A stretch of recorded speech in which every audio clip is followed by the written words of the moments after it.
นายท่านข้ามิอาจทำตามคำสั่งได้บารมีของพระรูปนี้แก่กล้านักแสงแห่งศีลธรรมนั้นแผดเผาจนข้าไม่อาจใกล้ได้เลยอวิชชาที่โยมแบกไว้นี้มิได้ให้คุณแก่ใครมันมีแต่จะแผดเผาโยมให้หมดไหมไปพร้อมกับมันเท่านั้น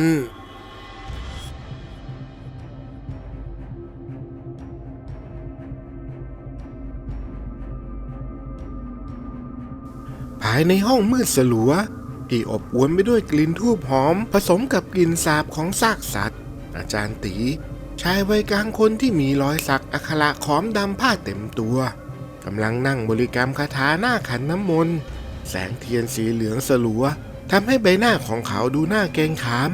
และลึกลับเกินพรรณนาไอ้ไม้มึงเข้ามานี่เสียงทุ้มต่ำแต่แฝงไว้ด้วยอำนาจดังลอดออกมาเรียกหาสิทธิ์คนโปรดไม้ชายหนุ่มวัย20ต้นที่นั่งรออยู่หน้าประตูก็รีบขยับกายกลานเข้าไปมอบกราบแทบเท้าอาจารย์ด้วยความเคารพยำเกรงครับอาจารย์มีอะไรให้ผมรับใช้ครับวิชานะหน้าทองกับสาลิกาลิ้นทองที่กูสอนมึงไปมึงเอาไปลองใช้หรือยังวะลองแล้วครับอาจารย์เมื่อวานพวกแม่ค้าในตลาดลุมล้อมผมไม่ห่างบางคนถึงขนาดถอดสร้อยทองให้ผมเฉยๆเลยครับดีแต่นั่นมันแค่ขี้ผงวิชาเมตตามหานิยมระดับล่างใครๆก็ทำได้แต่ถ้ามึงอยากเป็นเบอร์หนึ่งอยากให้ใครสยบแทบเท้าจนยอมตายแทนมึงได้นั้นมึงต้องมีน้ำมันพลายที่มาจากแหล่งที่บริสุทธิ์ที่สุดคืนนี้เป็นคืนปล่อยผีมึงจงไปที่ป่าชาดอนหมู่บ้านข้างๆที่นั่นมีศพหญิงตายทั้งกลมที่เพิ่งถูกนำมาฝังมึงต้องไปทำพิธีลนเอาน้ำมันมาให้กูถึงจะพิสูจน์ได้ว่าอาคมของมึงกล้าแกร่งพอแล้วจากนั้นอาจารย์ตีก็ทำปากขมุบขมีปล้ายอาคมอยู่สักพักแล้วก็มีร่างของเด็กน้อยโผล่ขึ้นมายืนกอดอกอยู่ข้างๆอาจารย์ไอ้จ้อยเอ็งไปกับพี่เขาเผื่อมีอะไรผิดพลาดขึ้นมาก็ให้รีบมารายงานข้าขอรับอาจารย์แล้วอย่าลืมน้ำแดงผมนะอ้อขอแบบไม่มีน้ำตาลได้ไหมครับช่วงนี้รู้สึกว่าตามันพร่าๆเหมือนเบาหวานขึ้นตายยังไงก็ไม่รู้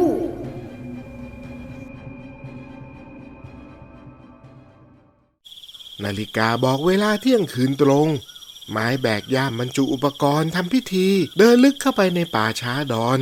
พร้อมกับกุมารของอาจารย์ตีที่ลอยอยู่ข้างๆบรรยากาศเย็นเยือกจนขนลุกสู้เสียงนกข้าแมวร้องทักเป็นระยะราวกับเตือนให้เขากลับไปแต่ความทะเยอทะยานกลับขับเคลื่อนให้เขาเดินต่อไปจนถึงหลุมศพใหม่ที่เพิ่งมีรอยขุดดินเขาเริ่มปักธูป1 ดอกลงบนพื้นดินไล่มนต์สะกดวิญญาณตามที่อาจารย์สอนมาอย่างแม่นยำนะมะพะทะจิตติจิตตังมหาพูดปลุกเจ้าขึ้นมาบูชากูดินบนหลุมเริ่มปริแตกร่างในผ้าห่อศพสีขาวค่อยๆผุดขึ้นมายืนช้าๆท่ามกลางหมอกจางๆไม้หยิบเทียนสีพึ่งขึ้นมาเตรียมจะจุดไฟลนที่คางของศพแต่เมื่อเขากระชากผ้าขาวที่คลุมหน้าออกหัวใจของเขาก็แทบหยุดเต้นทันทีแยมร่างที่อยู่ตรงหน้าคือแยมหญิงสาวต่างหมู่บ้านที่ไม้เคยตกหลุมรักอย่างหมดใจเมื่อปีก่อนทั้งสองเคยลอบพบกันบ่อยครั้งแยมเป็นคนอ่อนหวานน่ารักและมีรอยยิ้มที่สว่างไสวที่สุดในสายตาของไม้แต่แล้วจู่ๆเธอก็หายตัวไปอย่างไร้ร่องรอยไม้พยายามตามหาแต่ก็ไม่พบจนเขาคิดว่าเธอย้ายไปอยู่ที่อื่นเพื่อหนีความยากจนแล้วแต่บัดนี้แยมกลับกลายเป็นศพซีดเผือกมีรอยช้ำที่ลำคอและที่น่าสยดสยองที่สุดคือมีตะปูอาคมตอกอยู่ที่หว่างคิ้วใคร ใครทำกับเธอแบบนี้ไม้สะอื้นให้น้ำตาไหลอาบสองแก้มเขานึกถึงวิชาเปิดตาเปิดจิตซึ่งเป็นอาคมชั้นสูงที่เขาแอบจำมาจากสมุดคอยโบราณของอาจารย์ตีในวันที่อาจารย์เผลอวิชาที่อาจารย์เคยบอกว่าห้ามศิษย์หัดเองเด็ดขาดเพราะมันจะทำให้วิญญาณที่ถูกสะกดพูดความจริงออกมาได้หมายจึงรวบรวมสมาธิไล่คาถาสวนทางกับที่อาจารย์เคยสอนแต่แล้วกุมารผีที่มาด้วยก็เข้ามาขวางเอาไว้พี่ไม้อาจารย์สั่งข้ามาว่าให้พี่รดน้ำมันพรายเท่านั้นห้ามทำพิธีอะไรอื่นอีกหลีกไปถ้าเองยังไม่อยากตายกุมารเห็นท่าไม่ดีจึงรีบหายตัวไปบอกอาจารย์แต่ไม้ก็หลวงมือเข้าไปหยิบข้าวสารเสกในย่ามขึ้นมาบริกรรมคาถาก่อนที่จะซัดข้าวสารเสกใส่ร่างของกุมารทันทีโอ้ยพี่ไม้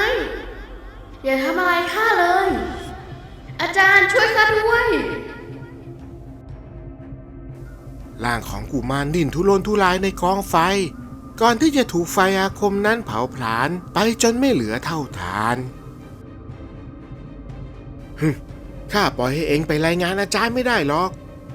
แยมรอพี่ประเดี๋ยวนะพี่จะถอนมนต์สะกดให้นะถอนโมคลายพุทธสังมิเปิดทวารเปิดความจริงทันทีที่สิ้นเสียงมนต์ปูที่ถูกฝังอยู่กลางหน้าผาก็ล่วงลงมาร่างของแยมสะดุ้งเฮือกแล้วกลับได้รับอากาศหายใจอีกครั้งเธอค่อยๆลืมตาที่แดงกำไปด้วยเลือดและน้ำตาก่อนจะพูดด้วยเสียงร้องครวญครางปนโหยหวนพี่ไม้พี่ไม้แยมเกิดอะไรขึ้นใครฆ่าแยมอิติอาจารย์ของพี่มันมาหาแยมที่บ้านมันบอกว่ามีธุระสำคัญแล้วมันก็ใช้มนต์เสน่ห์ให้แยมเคลิ้มมันข่มขืนแยมพี่ไม้แยมพยายามสู้แต่มันก็บีบคอแยมจนตายมันบอกว่าวิญญาณของแยมบริสุทธิ์และมีพลังอาฆาตแรงเหมาะจะใช้ทำน้ำมันพรายที่สุดมันฆ่าแยมและลูกในท้องลูกของเราเพื่อที่จะเอาเรามาเป็นทาสของมันลูกของเรานี่แยมท้องลูกของเราเหรอใช่แล้วจ้ะพี่แยมตั้งใจจะบอกพี่แต่ก็มาเกิดเหตุเสียก่อนแยมก้มหน้านิ่งปล่อยให้น้ำตาไหลนองอาบสองแก้มเมื่อความจริงตอกย้ำว่าไม่อาจย้อนเวลาไปแก้ไขสิ่งใดได้อีกความสูญเสียนั้นกรีดลึกจนไม้แทบใจสลายแต่สิ่งที่รุนแรงยิ่งกว่าความโศกเศร้าคือเพลิงแค้นที่เริ่มปะทุขึ้นในใจจานตีมึงไอสัตว์นรกแยมพี่จะชำระแค้นให้เธอเองหมายซ่อนความแค้นลุ่มลึกไว้ใต้ก้นบึ้งของหัวใจในมือกำด้ามมีดหมอแน่นจนข้อนิ้วซีดขาวเขากัดฟันตั้งสัจจากับตัวเองว่าคืนนี้ต้องใช้มีดอาคมเล่มนี้ปิดบัญชีแค้นล้างครูให้จงได้แต่ว่าท่ามกลางความเงียบสงัดแสงไฟสลัวจากกรดพระธุดงค์กลับปรากฏขึ้นเบื้องหน้าอย่างไร้ที่มาทั้งที่เขามั่นใจว่าเมื่อครู่ทั่วบริเวณนี้ไม่มีสิ่งมีชีวิตใดนอกจากตน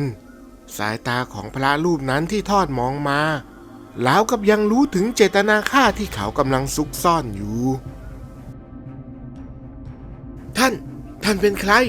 ทำไมจู่ๆถึงมาอยู่ที่นี่ได้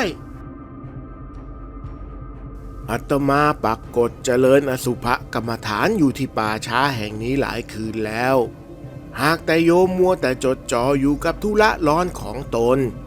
จนมองข้ามการมีอยู่ของอาตมาไปช่างเถอะท่านกับข้าเรามันเดินคนละเส้นทางกันอยู่แล้วเชิญท่านบำเพ็ญเพียรต่อเถิดข้าลาละ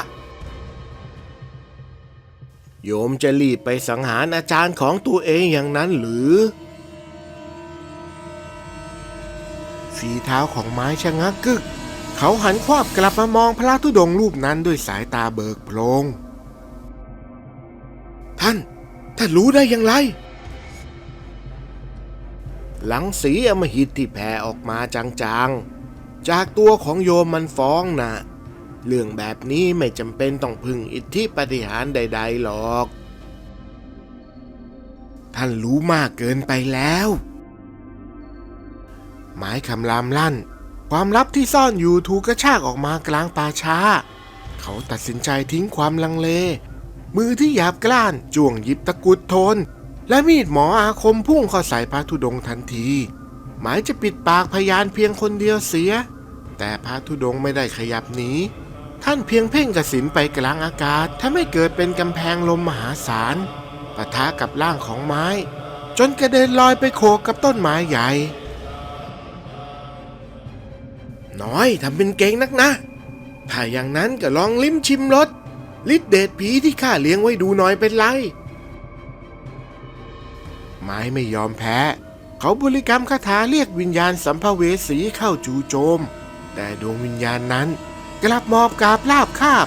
ไม่กล้าแม้แต่จะเข้าใกล้รัศมีกรดของพระรูปนั้นนายท่านข้ามิอาจทำตามคำสั่นได้บารมีของพระรูปนี้แก่กล้านักแสงแห่งศีลธรรมนั้นแผดเผาจนข้าไม่อาจใกล้ได้เลยอวิชชาที่โยมแบกไว้นี้มิได้ให้คุณแก่ใครมันมีแต่จะแผดเผาโยมให้หมดไหมไปพร้อมกับมันเท่านั้นพระธุดงค์กล่าวด้วยเสียงราบเรียบทว่าก้องกังวานไปถึงก้นบึ้งของจิตหยุดพูดถ้าไม่ได้ฆ่ามันข้าก็ตายตามไม่หลับหมายพยายามลุกขึ้น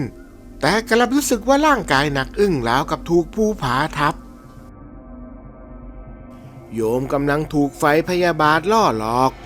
ให้สร้างคุกมืดขึ้นกักขังวิญญาณของตนเองจงดูจิตตนให้ทีท่วนเถิดโยมเมื่อรู้เท่าทันกิเลสที่บงการอยู่อาวุธในใจจะวางลงเองและเพลิงนี้จะมอดดับไปในที่สุดคำพูดนั้นเรียบง่ายแต่ทรงพลังแล้วกับน้ำเย็นที่ลาดรถลงบนกองเพลิงไม้สุดเข่าลงร่างกายที่เคยสั่นเทาด้วยความโกรธเปลี่ยนเป็นสั่นสะท้านด้วยความโศกเศร้าน้ำตาแห่งความสำนึกเริ่มไหลอาบแก้มเขาตระหนักได้ว่าเส้นทางที่ผ่านมานั้นมีแต่ความว่างเปล่าและซากศพเท่านั้นข้ากลับตัวไม่ทันแล้วท่านไม่มีคำว่าสายสำหรับผู้ที่เห็นทางสว่างหรอกโยมในคืนนั้นเองภายใต้แสงจันทร์สลัวไม้ได้ทำพิธีตัดอาคมทิ้งสิ่งอัปมงคลทั้งหมดก่อนจะขอติดตามพระธุดงค์ไปเพื่อขัดเกลาจิตใจของตนก่อนที่จะเข้าสู่หนทางแห่งมรรคาอันไร้ทุกข์ในเวลาเดียวกันนั้นณสำนักอันมืดสลัวอาจารย์ตีที่กำลังนั่งพินิจดวงชะตาของตนเองก็ถึงกับต้องเหงื่อการไหลซึมด้วยความกังวลกวายใจเมื่อพบว่าดวงชะตาของตนนั้นกำลังตกต้องเกณฑ์พินทุบาทร้ายแรงทั้งพระราหูและพระเสาร์ต่างพากันเพ่งเล็งดวงชะตาในตำแหน่งเล็งลักลางมรณะปรากฏชัดจนยากจะแก้ไขชิบหายแล้วนี่ดวงข้าแตกถึงเพียงนี้เชียวหรือเห็นทีต้องเร่งจัดพิธีบูชาครูชุดใหญ่เพื่อสะเดาะเคราะห์เสียแล้วนั่นใครอยู่ตรงนั้นกล้ามากนักนะที่จะมาลองดีกับคนอย่างข้าอาจารย์ตีตะโกนพลางไล่มนต์กันภัยแต่ปลายนิ้วกับสั่นเทาจนบังคับจิตไม่ได้กลิ่นน้ำอบไทยหอมเอียนผสมกลิ่นข้าวเลือดลอยมาตามลมร่างของแยมปรากฏขึ้นที่มุมห้องใบหน้าของเธอไม่ได้บิดเบี้ยวด้วยความโกรธแต่มันคือความเย็นชาของเพชฌฆาตที่มาเพื่อเก็บเกี่ยวดวงวิญญาณอาจารย์ตีพยายามซัดสายเซเข้าใส่แต่ดวงชะตาที่ขาดสะบั้นทำให้วิชาเหล่านั้นเสื่อมคลายกลายเป็นเพียงฝุ่นผงธรรมดา ลองถูกฆ่าตายแล้วกลายเป็นผีดูบ้างเป็นไง จะได้ลิ้มรสความทุกข์ทรมานที่แกเคยทำไว้กับข้าว่ามันสาหัสเจียนตายแค่ไหน เสียงกระซิบของแยมเป็นสิ่งสุดท้ายที่เขาได้ยิน ก่อนที่ลมหายใจสุดท้ายจะหลุดลอยไปพร้อมกับร่างที่ไร้วิญญาณซึ่งหมอบกราบอยู่แทบเท้าวิญญาณที่เขาเคยข่มเห